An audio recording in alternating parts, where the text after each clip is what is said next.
Welcome back here to Up North at 4. Mary Wolf, Kassy here, joining us now from the Great Lakes Intertribal Council. Yes. Oh, I nailed it. Yes. I was getting nervous. I was like, I'm going to screw up that name so bad.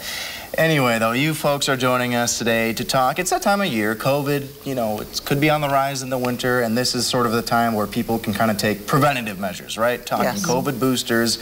Why is this so important to keep your community healthy? It's important to get vaccinated and boosted. It protects us from getting more serious case of COVID-19, and that's important. But it's also important to us to protect those around us, like my family, our elders, our friends, our co-workers, our whole community. And the people that we're representing are the tribal communities that are rural. They're very small, and there has been a lot of loss, even amongst the people that are first language speakers. So it's really hit the communities hard, and that's why it's very important to us to make sure that we encourage our tribal communities, especially, to take care of their elders and get vaccinated. Taking this seriously, which we appreciate. You know, a week ago, I sat and I got my COVID shot in this arm and the flu shot in this arm.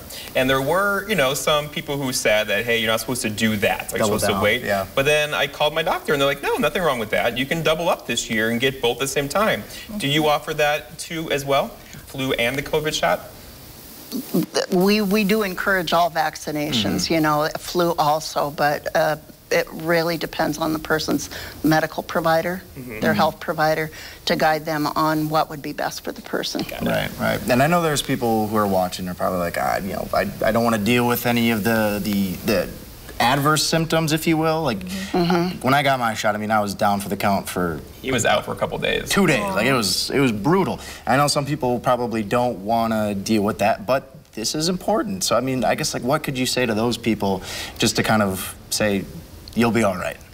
Well, I think the vaccinations and the boosters will help people that have chronic conditions, autoimmune diseases, but chronic conditions like diabetes, which is very prevalent within the tribes. We're very susceptible to things like that, and asthma, cancers run high. So, I mean, this is something that not only the person that's at risk for having complications from COVID, but also their family members or people that are around them that care about them, they should probably think about getting vaccinated also to protect their loved ones. And I think there's a lot of people out there as well who have, you know, COVID, we've been there, done that, right? They're kind of thinking that's over there now, right? But it's not. It's the numbers are increasing across the country. It's affecting tribal communities. And what do you say to those people who are on the fence? You know, just like, you know, it's not going to affect me. You know, I got a shot 2 years ago. I'm fine now. You know, are they fine now? Or what would you say to them? I would say go in for a booster, and just like we do with the flu shots each year, they change it a little bit, you know, to address the types of strains of flu that's coming out. And this COVID keeps mutating, and they're trying to keep up with it, and so I would say keep up with the boosters too.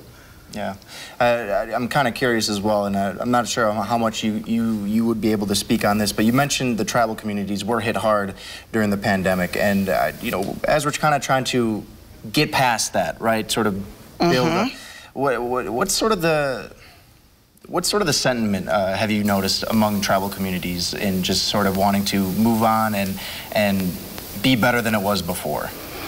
There has been so much isolation because of the COVID, and I know that the communities want to be healthy. They want to get back together and have gatherings safely. And so that's another reason why it would be good to vaccinate in order to still get together like that. Yeah, absolutely. So we'll have time for just one more question, so I'll ask you both if there is anyone out there watching who's maybe interested in scheduling an appointment to get a shot or just want to learn more information, where could you guide them to? I would guide them to their local health clinics to ask their providers. Well, Mary and Kassy, I appreciate you guys coming on. We're going to take a break here at Up North at 4. Be right back after this.